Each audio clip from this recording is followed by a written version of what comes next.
ঘরের বাতাস যেন ভারী হয়ে গেছে, জানলার পর্দা এলোমেলোভাবে উঠছে, আর রাতের নিস্তব্ধতা এমন গভীর যে মনে হয় এই পৃথিবীতে এখন নিঃশ্বাস নিচ্ছে কেবল সময়। সবাই গভীর ঘুমে মগ্ন, পুরো খানবাড়ি নিশ্চুপ, কেবল ঘড়ির টিকটিক শব্দটুকু যেন বাতাস ছেদ করে বেজে চলেছে। কিন্তু সবার চোখে ঘুম থাকলেও রৌদ্রের চোখে নেই। সে রুমের সোফায় বসে আছে, এক পা আরেক পায়ের ওপর তুলে নিস্তব্ধ ঘড়ির টিকটিক শব্দ শুনছে মনোযোগ দিয়ে। মনে হচ্ছে কোনো কিছুর অপেক্ষায় আছে সে।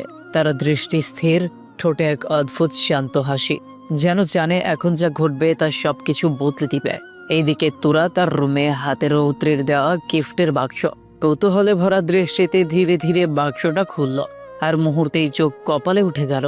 ভেতরে রাখা আছে একজোড়া অসাধারণ ডায়মন্ডের বালা, যা ঘরের আলোয় ঝিলিক দিচ্ছে একদম মুক্তোর মতো। তোরা নিঃশ্বাস আটকে তাকিয়ে রইল। বালাগুলোর সূক্ষ্ম নকশা, প্রতিটি কোণে আলোর খেলা, সবকিছু এত নিখুঁত, এত মারাত্মকভাবে সুন্দর যে তোরা কথা বলার ভাষাই হারিয়ে ফেলল। শুধু মুগ্ধ চোখে তাকিয়ে রইল সেই বালার দিকে, যেন ওর চোখের দৃষ্টি আর ওখান থেকে সরানোই সম্ভব নয়। তোরা কাপা কাপা হাতে বাক্সের ভেতর থেকে সেই বালা দুটি বের করলো, হাতের তালুতে রেখে কিছুক্ষণ তাকিয়ে রইল, তারপর একে একে কবজিতে পড়তে লাগলো। বালা দুটি হাতে পড়তেই ঘরের আলো যেন আরো উজ্জ্বল হয়ে উঠল, যেন সেই ডায়মন্ডের ঝিলিক ছুঁয়ে দিচ্ছে তোরার মুখের হাসিকে। নিজের প্রতিচ্ছবি আয়নায় দেখে তোরা নিঃশব্দে হেসে উঠল। ও কখনো ভাবেনি রৌদ্র তাকে এমন দামি উপহার দিবে। মনের ভেতর খুশির ঢেউ একটার পর একটা আছড়ে পড়ছে। সে যেন খুশিতে আত্মহারা হয়ে গেছে। কিন্তু ঠিক সেই খুশির মাঝেই তোরার চোখ আবার পড়ে গেল বাক্সের ভেতরে। ভেতরে আরেকটা জিনিস আছে, একটা রুমাল, সাদা রঙের, কিনারায় সোনালি নকশা করা। তোরা অবাক চোখে রুমালটা হাতে নিল। নরম কাপড়ের ভাঁজ খুলতেই তাতে সূক্ষ্ম অক্ষরে কিছু লেখা চোখে পড়ল। লেখাটা পড়তেই তোরার চোখ কপালে উঠে গেল। পছন্দ হয়েছে মাই ভবিষ্যৎ রানী, এইসব কিছু তোর জন্যই। ভবিষ্যতে এর থেকেও ভালো দিব আমার ভেতরে আগুন জ্বালানো চুম্বক পাখে। আর লেখাটা পড়ে তোরার মনে কেমন জানি একটু খটকা লাগলো। বেশ কিছুদিন ধরেই দেখছে রৌদ্র তার সাথে অস্বাভাবিক আচরণ করছে, যেগুলো আগে কখনো দেখেনি। তোরা রৌদ্রের সেই আচরণগুলো মজার ছলেই নিত, কারণ রৌদ্রের চরিত্র পরিবারের কাছে গোপন হলেও তোরা জানে রৌদ্র কেমন।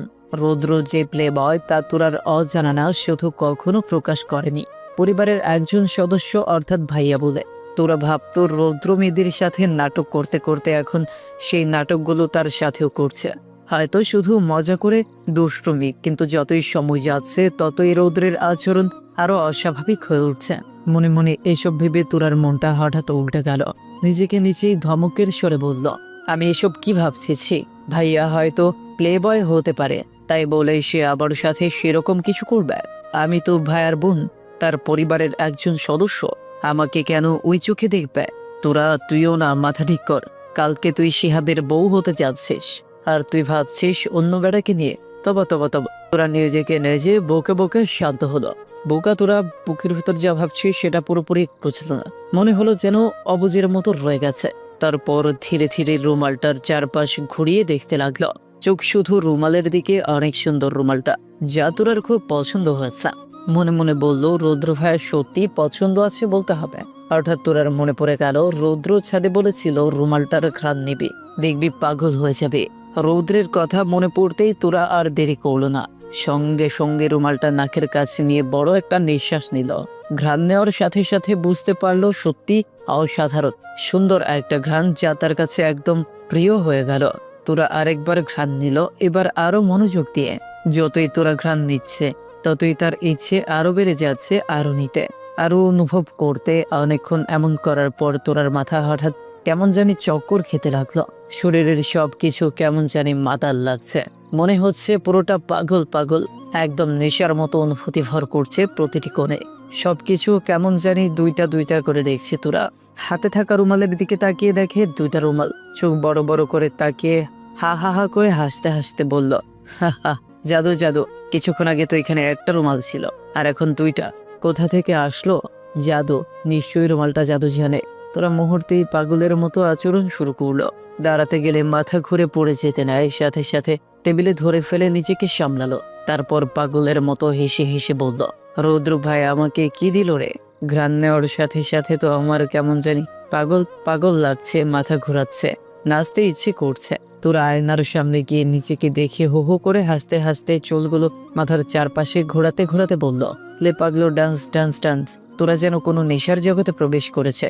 নিজের হুঁশ হারিয়ে পাগলের মতো নাচতে লাগলো। হঠাৎ নাচতে নাচতে আয়নাতে দেখলো রৌদ্র দাঁড়িয়ে আছে পেছনে। তোরা এটাকেও জাদুর মতো মনে করলো। রৌদ্রের দিকে ঘুরে তোরা এগিয়ে গেল। চারপাশ ঘুরতে ঘুরতে বলল, এ রৌদ্র ভাই আমাকে কি দিল রে? প্রথমে রৌদ্রের যে নিশির পাওয়ার, তারপর সেই পাওয়ারের রৌদ্র ভাইকেও আমার রুমে নিয়ে এসে পড়লো। কি মজা! রৌদ্র তোরার পাগলামি দেখে বাঁকা হাসলো। তার মানে তার পরিকল্পনা কাজ করেছে।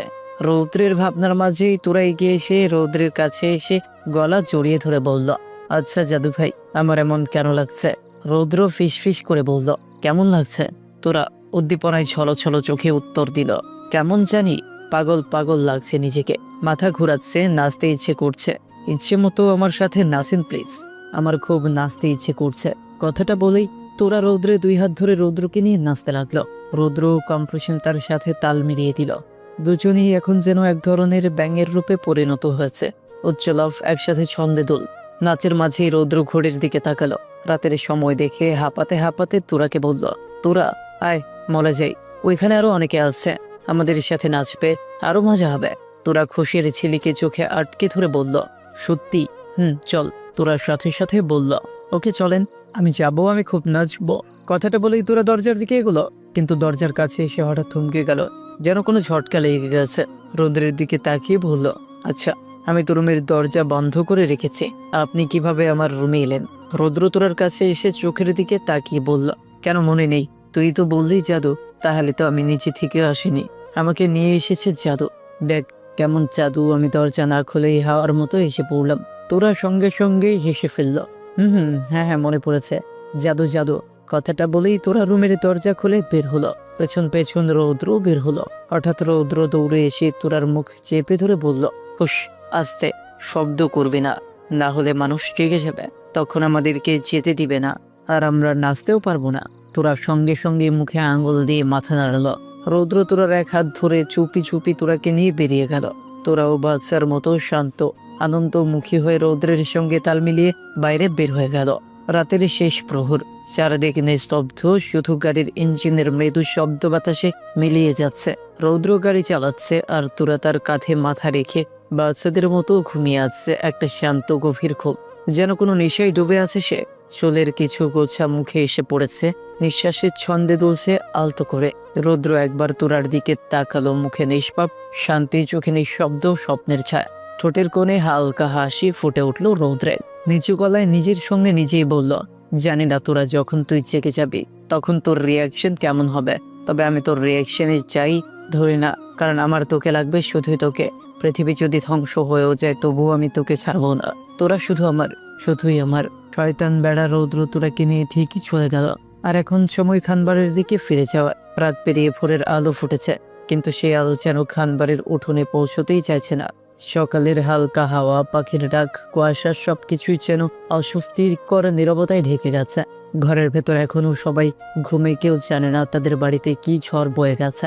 কিছুক্ষণের মধ্যেই এই শান্ত সকাল ভেঙে যাবে। শুরু হবে কান্না, চিৎকার আর হাহাকারের এক ভিন্ন সকাল। চলো এখন দেখি খানবাড়ির ভেতর কি অবস্থা। খানবাড়ির উঠানে তখন সকালবেলা রোদটা হালকা সোনালি হয়ে মাটিতে পড়ে আছে, আর তার মধ্যে ধুলোর সাথে মিশে ঘুরে বেড়াচ্ছে ফুলের গন্ধ। রান্নাঘর থেকে একটার পর একটা মশলার ঝাঁঝ আর ভাজা পড়ার গন্ধে চারপাশ ভরে উঠেছে। গেট থেকে শুরু করে বারান্দা পর্যন্ত রঙিন ফুলের মালা আর ঝালরে সাজানো, কোথাও গোলাপ, কোথাও গাঁদা, কোথাও ঝিলমিলি বাতি। আঙিনায় ছোট ছোট বাচ্চারা এদিক ওদিক দৌড়াচ্ছে। কেউ ক্লাসে দুধ খেয়ে রেখে ভুলে গেছে, কেউ আবার ফিতার টানি মেতে আছে।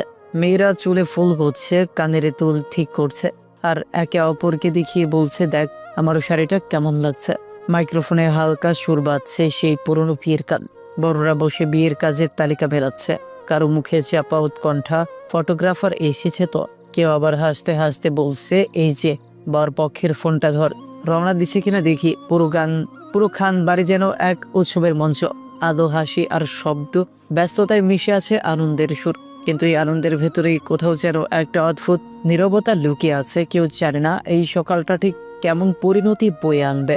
মহিলারা সবাই নিজেদের কাজে ডুবে আছে। রান্না, সাজসজ্জা, বাচ্চাদের দেখাশোনা, সবকিছুতেই যেন এক উন্মাদনা। কিন্তু এই ব্যস্ততার মাঝে রৌশনী খানের মনে একটা অস্বস্তি ধীরে ধীরে জায়গা নিচ্ছে।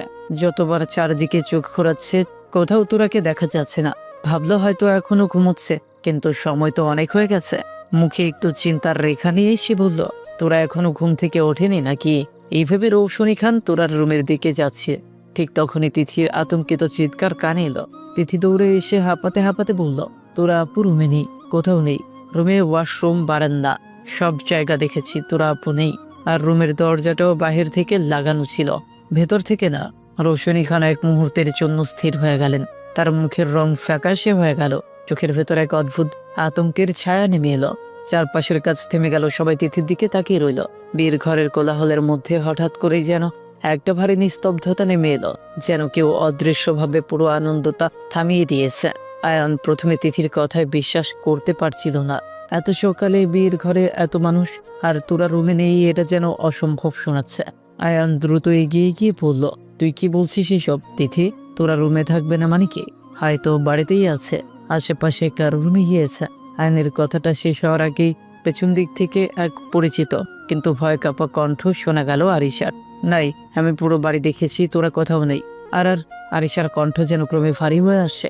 কথা বলতে গিয়ে গলা আটকে যাচ্ছে। সবাই এখন তার দিকে তাকিয়ে আছে।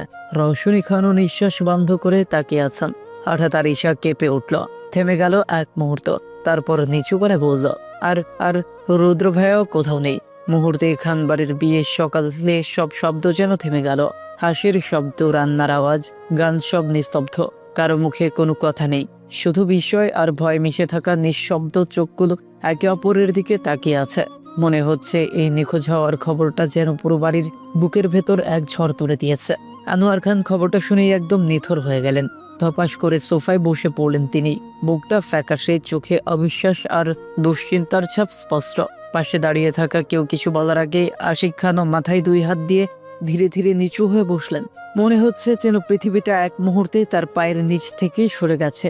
সবার আর বুঝতে বাকি রইল না রৌদ্রই যে তোরাকে নিয়ে গেছে। কিন্তু ঘরের বাতাসে এখনো একটাই প্রশ্ন ঘুরপাক খাচ্ছে, রৌদ্র কেন তোরাকে নিয়ে গেল? রৌদ্রের সাথে তোরার এমন কি সম্পর্ক যে এত বড় একটা কাজ সে করতে পারলো? মুহূর্তের মধ্যেই গান, হাসি, আড্ডা সব বন্ধ হয়ে গেল।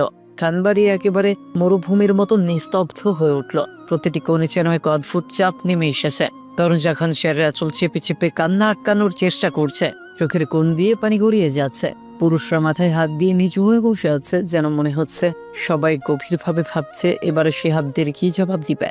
ঘরের পরিবেশ একেবারে ভারী, প্রত্যেকের মুখে উদ্বেগ আর চিন্তার ছাপ। বাতাসে অদৃশ্য এক অস্থিরতা ছড়িয়ে পড়েছে। তাজা ফুলের গন্ধে ভরা ঘরটা আজ যেন অন্যরকম লাগে শিহাবের কাছে। চারদিকে রঙিন ফুলের মালা ঝলমল করছে। তার চোখে এখন শুধু একটাই ছবি তোলা। আজ তার বিয়ে তারই পছন্দের মানুষের সঙ্গে। আজ থেকে এই ঘরেই থাকবে তোরা, তার পাশে, তার জীবন সঙ্গী হয়ে। ভাবতেই শিহাবের ঠোঁটে মিষ্টি একটা হাসি খেলে গেল। লজ্জায় মাথা নিচু করে ফেললো, যেন সে নিজে নিজের কল্পনায় হারিয়ে গেছে। তারপর ধীরে ধীরে পকেট থেকে ফোন বের করলো, স্ক্রিনে খুললো তোরার এক হাসি মাখা ছবি, যেটা সে গোপনে তুলেছিল একদিন তোরার অজান্তে। তোরার মুখের দিকে তাকিয়ে শিহাবের চোখ ভিজে উঠলো ভালোবাসায়। তারপর মৃদু কণ্ঠে বলল, আর মাত্র কয়েক ঘন্টা তোরা, তারপর তুমি আমার হয়ে যাবে। আমরা একসাথে হব চিরদিনের জন্য। আমি কখনো ভাবিনি তোমাকে পাবো তোরা। বিশ্বাস করো, তুমি শুধু আমার পছন্দ না, তুমি আমার ভালোবাসা। এই কথাটা তোমাকে আজ রাতেই বলবো আমি। তোমাকে বাকিটুকু আর বলতে পারলো না শিহাব। হঠাৎ কানের পাশে এমন এক খবর এসে আঘাত করলো, যা তার গোটা পৃথিবী কাঁপিয়ে দিল। যেন মুহূর্তেই সব আলো নিভে গেল, চারপাশটা অন্ধকার হয়ে গেল। বুকের ভেতর কিছু একটা ছিঁড়ে গেল, ভেতরটা ধুম করে মুচড়ে উঠলো কষ্টে।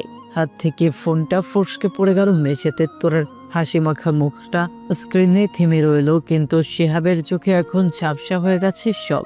তো এই পার্টটি এখানেই শেষ হয়ে গেল। পরের পার্টের লিঙ্ক কমেন্ট বক্সে দেওয়া আছে, সবাই কমেন্টে দেওয়া লিঙ্কে ক্লিক করে দেখেন এবং চ্যানেলটি সাবস্ক্রাইব করে দিবেন। ধন্যবাদ সবাইকে, সবাই ভালো থাকবেন।